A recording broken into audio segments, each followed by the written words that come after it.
Your content increases in views every single time you post. Maybe your likes as well, and maybe so do your comments. But when it comes time to actually booking prospects in on the calendar or even getting more sales, it's nowhere near to be found. And actually, you're noticing a pattern that the more you post and the more views you get, your sales don't follow when normally they should. In an ideal world, as a coach, consultant, what you want is if views go up, likes go up, followers go up, sales go up. But why is that not the case right now? Well, in today's video, we're gonna go through exactly A to Z what you have to understand behind why you're not getting the sales you want despite your views increasing. I know you've had a content asset out there that's gotten 10,000, 15, 20,000 plus, an abnormal amount of views at a given moment, yet no new deals were made from there. Or maybe you're getting content performing right now as we speak, but no new deals coming from there.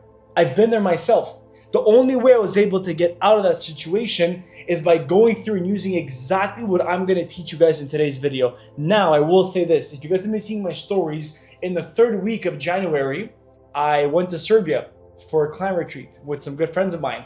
And one guy there was studying in neuroscience and psychology. Shout out Amr, very nice guy. After seeing how in-depth he is about breaking certain concepts down, I was so inspired by his methodology, his knowledge about certain topics that I was like, well, how can I correlate this to the info space, put them together, so when I'm talking about a converting asset, I want to be able to explain from the human mind and from the psychological aspect what actually happens A to Z for me to be able to actually convert someone. And that is what I'm going to go through in today's video. I'm going to talk about what we have to do to get someone to pay attention to you so closely that you put them into a position where they want to buy and join whatever it is that you want to offer. And I'll be going through certain neuroscience terms and psychological terms. I won't go in depth to the point where you guys will have to drop off because you will have no idea what I'm talking about, but just enough so you have that competitive edge against your audience, which once you have,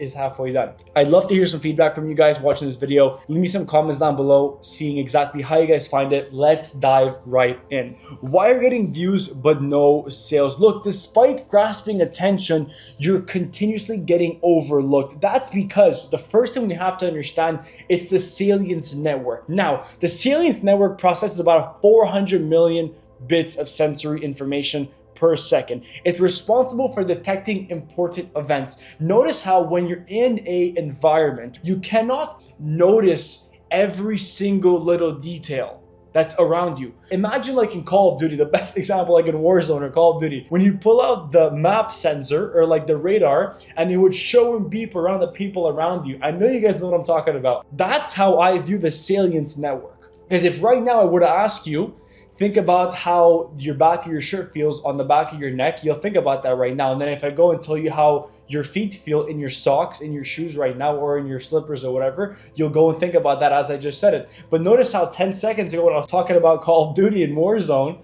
you weren't thinking about these things. I was pointing them out. This is your salience network. It's prioritizing different aspects within your environment that is important in that time.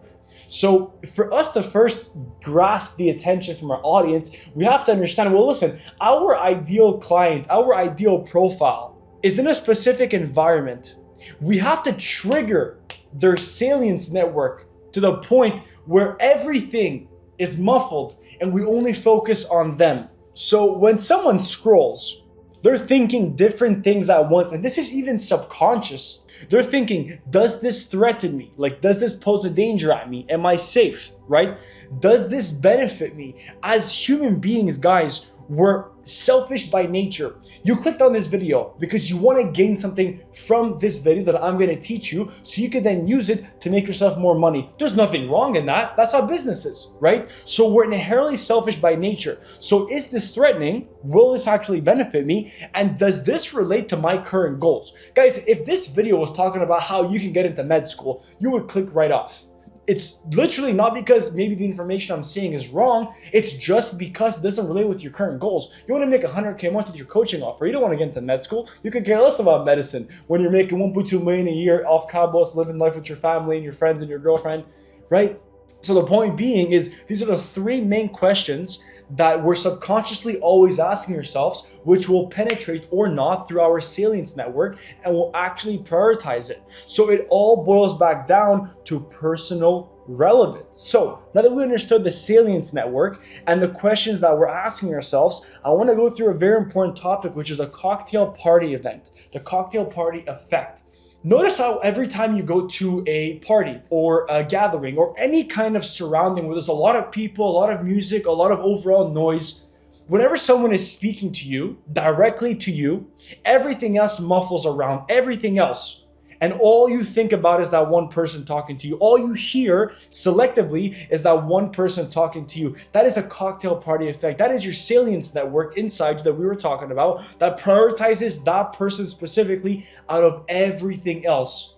Get my point? Now we have to ask ourselves, how can we make our content so unique and engineered in a way where we have that cocktail party effect? We have that effect where out of all the reels that they're scrolling on their social media page, on their feed, out of everything, they stop and look at yours and yours only. Everything else is muffled. Everything else makes no sense but your specific reel. Do you guys see the level of intent that we have to start having behind our reels? Do you guys see how just after this video, you're going from a way of making content just by copying your competition to actively posting and creating content with this kind of intent? But for us to have the cocktail party effect, what we have to factor in as well is the trust barrier. Unless you can make your unique avatar feel like you fully understand them, they will never develop that level of trust needed. And for us to have trust needed, we have to have one specific thing released from our brain, which is oxytocin. Right? Now I put here the trust barrier because this is everyone over here on the left side looking at all the reels and all the social media. And the right side is them getting to actively engage, to DM, to book a call, to collect payment, which is the hardest part. And in the middle over here is the trust barrier. Very few people know in this space, contrary to what you guys might think, how to actually bridge that point A to point B of getting people to engage with their content all the way to booking in a call and closing them. There's no trust being built. There's no oxytocin being released from the brain. And it's only released when there's a level of safety of, can I trust this person with my problem? If you've ever invested in mentorships before, whether you already work with me, whether you're going to work with me, or whether you work with someone else, ask yourself, the main reason why you bought from them is because you felt safe inherently. Maybe you didn't think of it in the first time, but in the first time you thought, oh, I'm not going to get scammed, I'm not going to get burnt. But if that as a fundamental aspect, layers deeper, is just you feeling safe. You have that safety aspect, right? You have that safety aspect that you won't get burned, that you won't be done wrong. Because that's how human beings are inherently. We want safety, right? So this is really important for us to understand, to have that trust barrier and what exactly is being released, right? So now that we know exactly what's happening with our content, the salience network, the trust barrier, the oxytocin, let's talk about buyer's psychology, right? Because everyone talks about differentiation, but no one talks about doing it the right way. Now, the moment someone looks at your content, there are a couple of different questions that they ask themselves. The first one is this for me? Do they understand? And will this actually help? This is all based on a fundamental psychological foundation. This makes sense. Psychologically, they're asking themselves this, which is why it's so important that your messaging is clear. They need to know if this is for them. If you're targeting inconsistent traders, or if you're targeting creators that have their own coaching offers, they're asking themselves subconsciously, is this content piece for me? In group recognition, this is really important in your messaging. Do they understand what I'm going through? Do they understand my current position? Aspirational identity. Will this help me? Have your content around these three core topics. You'll never go hungry a day in your life, especially now with booking calls, I promise you. Now, the cool part about it is that there was a Stanford research done, and there are 3 dimensions of marketing that you have to hit the nail on the head for us to be able to actually land people the right way. Now that you guys understand exactly the fundamentals and essentially how it works in your brain and on a psychological level of being attracted to someone's content, being triggered by someone's content, knowing fundamentally what's happening in your prospects and in your audience's brain when they're attracted to a piece of asset that you're exposing to them. We now have to talk about messaging. And the art of messaging, to its core fundamental, is knowing exactly what to say to your audience that will result into them doing exactly what you want in a very indirect way. Imagine holding the power in your hands of knowing exactly what to say to someone and then doing what you want them to do without them realizing. That is messaging at its core fundamental. But so many people get it wrong. Let me explain to you why. Your copy needs to be specific and custom to your audience. Something that people miss every single time I see myself on Instagram and I see other people on Instagram. They never get this right. Without this, no trigger is made and no call out is done. Your content remains very generic and targeted towards too broad of an audience. This will give you the ability to garner attention and isolate you from the rest of your competitors if the messaging is done properly. Imagine I'm throwing a dart on an actual dartboard. That is how you have to envision your messaging. It has to pinpoint out of a whole crowd of people, a specific person that you want. That is what has to be included in your actual messaging. But I want to talk a bit about ground zero, because for you to have proper messaging, you have to first understand where their current position is and everything that surrounds them. This will make them feel heard and understood. So the person at the bottom of the mountain, they have different situations than the one at the top. They have different problems. They have different pain points, right? You have to know to its core fundamentals what the problems and pain points that your audience is facing in their current situation. Without it, you will not be able to train them to make a decision. Because this is how someone makes a decision. And this sounds very scary, but I try to make it as scary as possible. You have a bunch of clouds with rain, you have a tornado, you have a volcano with lava. The whole concept of it being is the pain threshold. Here you have like a kind of like a pain threshold bar here that's being shown. That's essentially what I want to explain to you guys is for someone to make a decision, they have to be in such a high level of pain that it becomes unbearable to stay where they're currently at. Like, guys, really think about this. Really think about this. Every time you purchase a mentorship or information, or every time someone buys from your coaching offer, to its core fundamental, the effect it's having on them is that you've exposed to them the problem they have, they're exposed to the solution you have to offer, and they're in such an unbearable amount of pain because they don't know how to get to their current situation that they'll do whatever it takes, hence paying you to alleviate their pain. That's how decision making works. That's how acquisition works. Guys, you understand this. You understand marketing. You understand marketing. You understand how to run an info product, and you'll never make under 50K a month. I promise you, with the proper methodology behind this. This is how someone makes decisions. This is how someone buys. This is how someone hops on a sales call with you. Here's its 10K and pays me right away. Piss. Because they're in so much pain already, and they want me to alleviate them of the pain. So understanding their current situation and the pain that revolves around them is the first step in your messaging, because this is what you have to include. In your messaging, you have to include the pain that they're currently facing. You have to verbalize the pain they're facing. If you're my direct ICP and you're a coach/consultant, I can literally say you're outbounding to at least 100 people a day. You have 3 replies, no booked calls. You have no idea what content you're posting. You have no idea what stories YouTube to even post. You don't have a knowledge problem. You just have no organization in your business. Like, if you're a coach or consultant right now, I just directly called your pain points. I directly called your problems. And as a byproduct, I now have your full attention 15, 20 minutes in. That is the power of messaging. So understand where their current problem and where their current situation is. Because you have to understand one thing, which is called loss aversion. The psychological pain of losing is twice as powerful than the pleasure of gaining. If I can talk to you and have you picture a situation where you're winning, where you're making the money you want to be making, you're making this, you're making that, you'll feel your dopamine, you'll feel the happiness come in. But if we sat for a second right now and we spoke about your worst case scenario, which is you going back to that job that you told all your family, friends, and family that you quit, and you were so happy to tell them, and you going back to school because you ended up having to complete the degree because the info space didn't work out, and you have to go back to that job that you told all your coworkers you'd quit, and that you proved them wrong, and now you're proving them right. and you have to go back to taking the metro or the bus back to work or back to school. Like, I used to do these things. So me even talking about this fucking gets me scared. Like, I'm not gonna lie. I want to go run 100 miles now just because I said this, right? So this is exactly the concept behind it's so much more powerful vocalizing someone's pain than pleasure. So if you can nail this in your messaging, you're gonna make so much money. So you must base part of your messaging around the consequences of remaining inactive on solving their problems. This can trigger their amygdala, okay, which is a key part of the limbic system.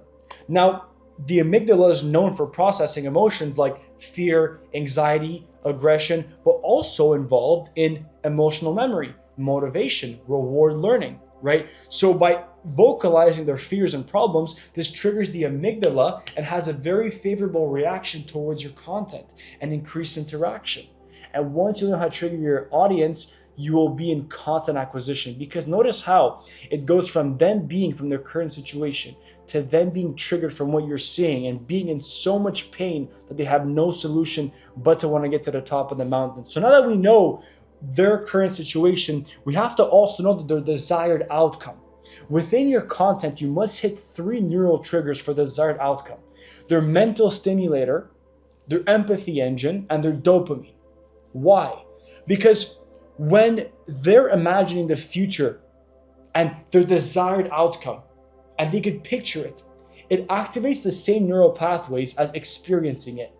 This guy at the top of the mountain here, if I'm saying that he's making like 15 to 20K per month, your current situation is 5K per month, you're gonna start to picture the current situation that he has and how much you wanna get there. Whereas if you're making 10 to 15 right now, and I say that this guy's making about 100K per month, then all of a sudden, I grasp your attention, I retained it because I'm talking about where you want to be. And then from there, what I have to do is I have to describe it so in depth for you to be able to picture it to its vivid detail. For example, if you're a coach right now and you're making about 20K a month and you're consistent, and I talk to you about when you're going to make 100K a month and you wake up and your DM setter books in 4 calls on your calendar, your closer takes all 4, your group calls are streamlined by your success manager, and you only have 3 one-on-ones this week because all the rest of the questions are being answered. Yet when you go on your WAP dashboard, it's not a bunch of zeros. It's not a bunch of negative balances. Every single day there's at least 10 to 15,000 being transacted, and you haven't even lifted a finger, and you have time for your family, for your friends, for your girlfriend.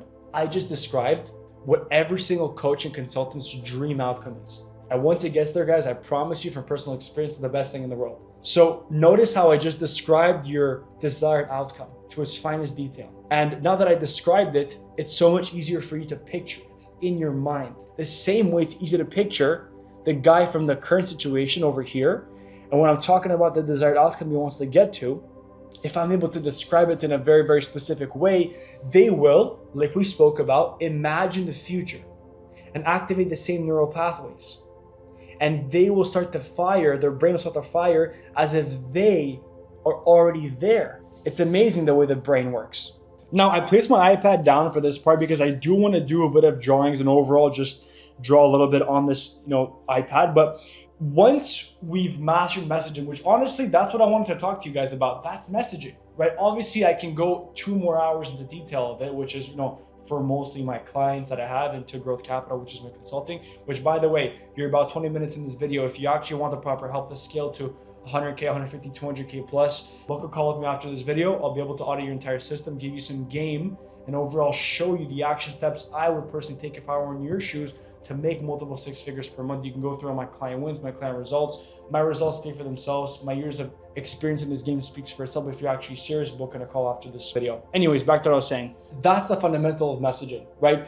It's knowing exactly what to say in your content to be able to trigger someone, to have their attention, to bring them through different emotional stages as you're speaking in your content and getting them to want to work with you. Now that messaging is out of the way, let's talk about positioning. This is something that I truly see being overlooked in the info space. The art of positioning is where you have to position yourself to be as different as possible to other competitors. This will make you stand out amongst the noise and have unique differentiating factors that will push potential clients to your page more than others. Now, this is the Tower of Babel, which is the 7th biggest wonder back before Christ was born, back I think it was 300 BC.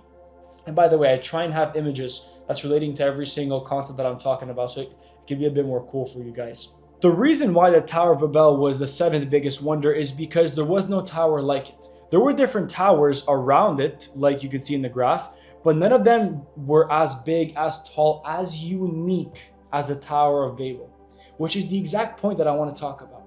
You have to be unique in your positioning. You have to be very unique and very special in who you portray, who you identify yourself as in the market. If you're, for example, and I wrote it down, I believe it was over here.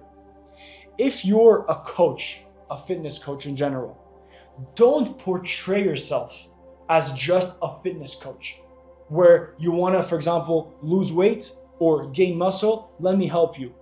You're targeting millions of people. Why do that to yourself? But an example of prime and prestige and premium positioning is coaching ex-military men between the ages of 28 to 60 on how to lose an extra 15 pounds of weight and gain muscle in 12 weeks or less, or in 16 weeks or less.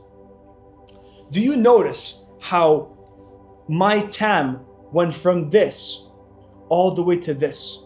Do you see how much more unique my audience now is? And because my audience is more unique, guess what happens? I can have unique selling proposition 1, unique selling proposition 2, and the list goes on. And what happens over here is we have premium solutions. And premium solutions will mean premium pricing every single time. This is how it works. This is why when your car is broken and you have a Ferrari, you're not going to go to a regular garage. Because if you're a guy driving a Ferrari 488 Pista, let's say, and there's two kinds of garages. There's a regular garage that services all kinds of cars, and it also services Ferrari as well, and they're as good. And there's another garage that's only Ferrari, for specific high exotic Ferrari vehicles. They could do the same exact work, the same engineers, the same mechanics, the same tools, everything. On a subconscious level, the way the human brain works is we're going to always go with the one that we feel has the biggest and the strongest expertise and the highest authority. And I'll explain to you guys how we actually do so on a neurological level. There's such thing called as the categorization shortcut, where the brain consumes about 20% of the body's resources. So in order to conserve energy, it subconsciously creates mental shortcuts for everything that you are in contact with, especially on social media. You ever notice when you go through reels of a specific person, you start to categorize them. Oh yeah, it's the guy with this. Oh yeah, it's the guy with this kind of reel. Oh yeah, it's the guy that talks like this. Oh, that guy, yeah, that's the guy who actually looks like that, or who wears this, or who has this song playing. That is your brain compartmentalizing the different content pieces and overall assets that you're exposed to on a day-to-day basis. Because you have a finite amount of storage that you can actually have in your brain. If you don't categorize it, it will be an internal mess in your mind, and memorization ends up being so much more difficult. Now, there are two main parts of the brain that are activated in this moment. It's the striatum, which is made to quickly memorize individuals, and the prefrontal cortex, which works to extract a common theme to form a category. Like I had said, if you see a reel over and over and over again of a guy talking in his car, and it's like a third person view, where it's like the camera's outside, he's inside the car, and he's talking to you guys through the actual window. And you see about 20 reels of this a week. Eventually, you're going to think in your mind, oh, that's the guy who films himself in his car. You're categorizing. That's what your brain does. Your striatum quickly memorizes the variation of the reel, and the prefrontal cortex forms a common theme that forms then a category. So that's what you want to be doing in your content, positioning yourself and making people categorize you in your own specific way. Because imagine how much more authority you now have when you're at the top of the niche of the industry and you have your own category. People know you as that guy that's doing X, Y, and Z, that guy that's doing X, Y, and Z. Like, it's so much more powerful because then everyone is below you and they're listening to what you have to say. And when they listen to what you have to say, oh my goodness, you're gonna book in so many calls. Leading to, like I was saying, the power of authority. Because the moment you are perceived as an expert in your niche, you begin to activate key brain regions in your ICP's mind that are responsible in two main ways: increased trust and enhanced memory. The caudate nucleus is a region involved in trust and reward. So the brain assumes a specialist is within his presence, for example, and he's much more likely to provide a specific resource or reward from that expert. The same way when you're in class and you're doing an exercise and there's a teacher around you, you're much more comfortable when you don't have a specific answer to this problem because you can just go and ask them. You have that reassurance that there's someone out there with a higher expertise and authority of yours, and they'll be able to actually help you. It's the same exact concept with your authority, with your positioning. If I have a specific problem and I want to go and ask for help or whatever it might be, I will be 10 times more reassured if I see your reels and I know that you could actually help me get there, because I'll actually be wanting to engage with you. So it's very, very important. Now, what we have to talk about as well is the paradox of choice, something that you guys have to understand. And it boils back down to the different example that I put over here with the fitness coach versus the coaching ex-military. Guys, you have to understand that according to psychologist Barry Schwartz, research shows that while we think that we want more options, the opposite is in fact true. More options leads to increased sense of anxiety, indecision, decision fatigue, and dissatisfaction. For example, the fitness coach, you're positioning yourself as to one of over 100,000 fitness coaches on Instagram. You have placed yourself in a very big, overwhelming pool of competitors, and you expect your ideal client to immediately pick you? There's no way. There's no chance. Versus, like we were talking about, you have a specific position where now you've removed yourself from the competition, and all you need is extensive market research to nail down your messaging. Now, another reason why positioning is so important is because what you have to understand is when you put yourself in a specific situation or in a specific authority position in the market, what happens is the audience feels like you're much more of an expert at what you do because it's so specific. You see, research from Princeton shows that we judge all social groups on two primary dimensions. Are they capable and are they on my side? When you have a strong positioning within the market, you answer these questions right away. Like I was saying, if I used to be in the military and I want to lose weight and I have those two fitness coaches, right away, the second fitness coach that I was talking about that primarily specializes in my background of people will have my attention, and subconsciously they'll have more authority and I'll believe in what they're saying because they're positioned so specifically, it would not make sense for me not to believe them. And think about that for a second. If I help scale coaches in a B2C and B2B marketplace stuck between 5 to 25K per month, I want to scale to 100K per month, it becomes very hard for me or for you guys not to believe that I have the expertise in it because I'm speaking to a specific demographic of people. Therefore, as a byproduct, you'll subconsciously relate the fact that, okay, if he's speaking to a specific group of people, he must have a specific solution for them. The exact same way when, say, for example, you want to get a brain surgery, you go to a specific neurologist or to a specific brain surgeon because he has a specific set of tools to actually help you overcome the operation. It's the same concept in the marketplace. Now that we understand the messaging and the positioning, so you know how to position yourself in the market, you know how to be different, you know why you have to be different, and now you know what you have to say in the content side of things, in the messaging. Let's talk about conversion. From attention to action. I left this space blank for me to draw because I want to let my mind a bit loose so I could actually show you guys and draw a bit of what I actually feel I'm talking about here. So the 4 neural levers of conversion. Once you successfully captured attention, you have to put them through 4 specific phases for them to convert as much as possible. Most coaches fail because they mistake conversion with a simple event like a call to action, CTA to book a call right away on their story, or a specific reel where you're talking about comment below to join or whatever it might be. That's long gone nowadays. It won't work in the marketplace. It's not just one specific event that will get your audience to convert. It's multiple different events placed in a way where you can indirectly sell to them. Pull marketing, not push marketing down their throat. Pulling away and they're coming straight to you by repeated events. That's what you want to be doing. So the first step is the parasocial bridge, understanding the neuroscience of long-form content. Now, what you have to understand is that the tactic is you want to direct your audience from short-form channels, which I always talk about this, from short-form channels all the way to long-form channels. That's the number one thing for you to do, right? And on the long-form channel, the reason why it's so important for them to look through this and why you want them to all go through the back end and look through all these videos, is because when a person starts to listen to you for hours, their brain begins to process you as a trusted friend or mentor. The same way you're listening to me and my recent videos, you start to believe that I could help you solve your problems. You look at me as a mentor, as a trusted advisor. They're called mirror neurons, like I posted the picture over here. Mirror neurons, as they watch you tell stories and explain concepts, their mirror neurons fire. It creates a sense of shared experience. They feel what you feel.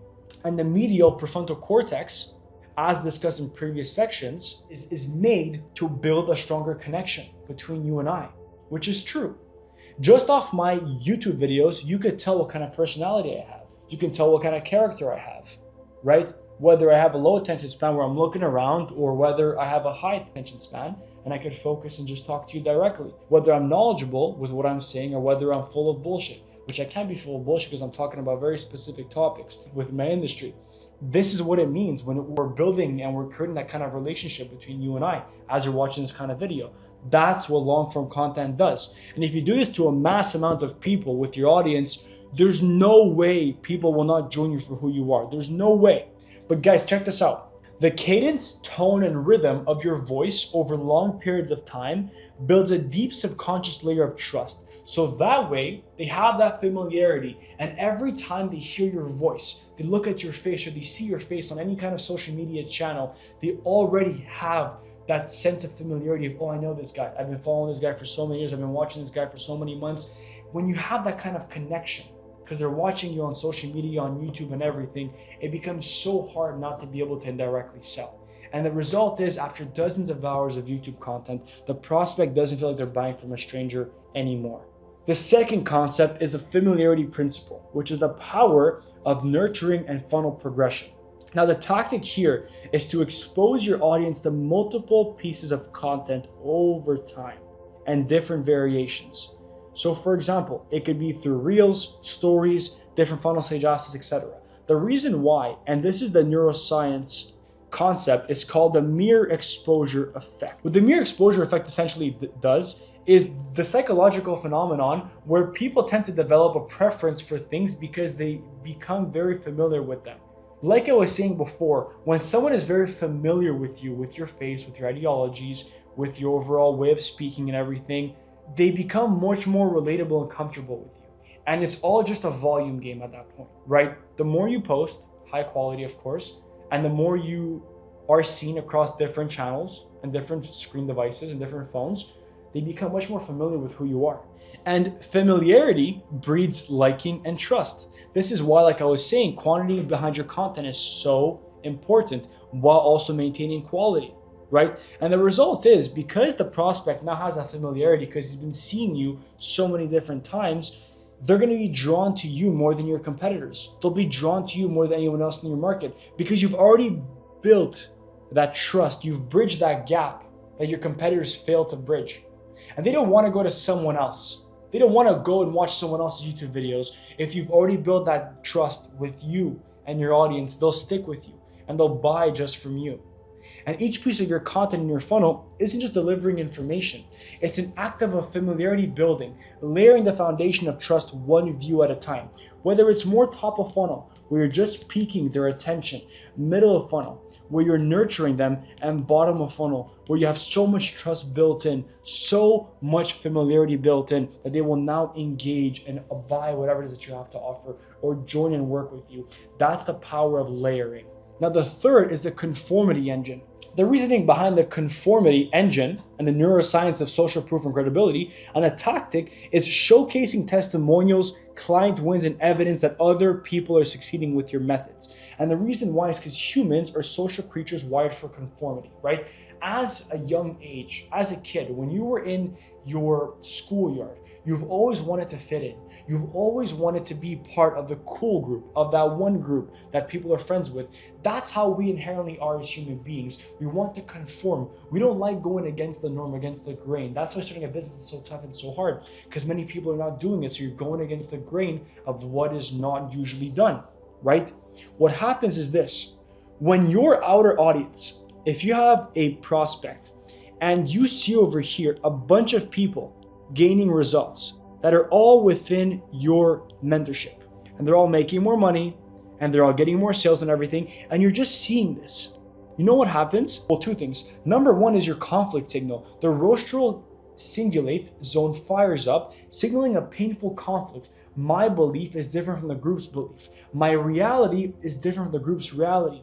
Why is that the case? That triggers something in the brain, which I'm sure it's happened to you before, whether it's with me or with other people's content. When you see their results, you're thinking to yourself, why are my results different to theirs? Why am I making 20K and they're making 80K or 100K or 200K? Why is that so different? And the reward deactivation starts to kick in, where the brain's reward center decreases in activity. It causes you more pain when you don't conform and fit in to a group of people that you want to fit into. Hence the schoolyard activity. So guys, imagine when you showcase a wall of testimonials, when you're creating such a powerful group consensus. Every time the prospect might be on a fence, their thought process now becomes, well, everyone else is getting results with this coach. If I don't join, I'm actively choosing to be different from the group that is successful. So if over here, you're stuck making 20K per month, and over here, everyone here is making 100K per month, you're gonna 100% feel left out and ask yourself what's different, and you're always gonna wanna join every single time. That is why I always say results, wins, credibility is so important. Now you know why it's important, so don't miss it. And lastly, it's the scarcity trigger, the neuroscience of FOMO and urgency. The tactic here, based off of all these different aspects, is creating a sense that the opportunity to join is limited, either by time or by number of spots. This actually breeds into FOMO, which is very, very big. And this is how I'm able to leverage in my marketing a lot of fear of missing out. When people feel very constrained where they're currently at, and when they keep seeing repeated wins from my clients, from my mentees and everything, they have that anxious feeling of, I'm not there yet. I keep seeing this. I keep seeing their wins. I keep seeing their results. I need to get there. I need to get there. I need to get there. That's what FOMO actually does. And when prospects sees others joining and getting results, the FOMO activates the brain's reward system and creates a lot of anxiety about being left behind. And like I was talking about the loss aversion, the brain is wired in a way to feel the pain about a loss twice as more powerful as a pleasure of an equivalent gain. That's why it's so important. This activates the amygdala, the brain's fear and threat detection center, and creates a very powerful motivation to act now to avoid the anticipation pain of loss. And when urgency is applied correctly, your prospect reaches this moment where staying where they are feels more dangerous than leaping into the unknown with you, which I would argue, because they know who you are, it won't even be the unknown. Do you see how well I've been able to break down all the concepts? Instead of your average coach on social media or YouTube just telling you, post this reel, post that content video, post this, post that, trust me, it'll work. I actually explained to you and took the time to explain to you the in-depth thought process behind why it works. What's the psychological effect behind this? This is what you need in order to grow. So if you're still stuck making 10, 20, 30K per month and you're questioning if you need the proper help, look, book a call down below. There's a link down below. I'll be able to help you out, point you in the right direction, because I know I'll be able to help you out. It's just a matter of time as to whether or not you want to actually work with me or invest in yourself or not. Save yourself the time, the pain, make the right decision. And guys, let me know how you found this video. I'm 100% willing to do more of these, especially when it comes to these different kind of terms that I find very, very, very fascinating. I love when I mix the info space, the coaching space, and overall sales and marketing with psychology and neuroscience. Guys, as always, be blessed. God bless you guys. I'll catch you guys in the next one. Peace.